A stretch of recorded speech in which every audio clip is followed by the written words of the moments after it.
Білім ордасы мектебінің 6 сынып оқушы Жолдасбек Шәкәрім Құдайбердіұлы.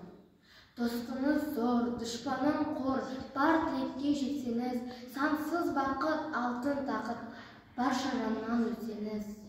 Қалса уайым, болса дайын, нені талап етсеңіз, бәрі қайда, несі пайда, түк алмай кетсеңіз. Дүние қу, бір ағын су, түстік онда шөп болып, күнде ағамыз, сандаламыз, бейнетіміз көп болып. Кейде тасқа, кейде ағашқа соқтықсамыз дөп келіп, суынан да, уынан да құтылармыз жоқ болып. Дүние ағып, сусыл қағып, фәни көлге құйылар. Бірі ерте, бірі кешке шөпте келіп жиылар.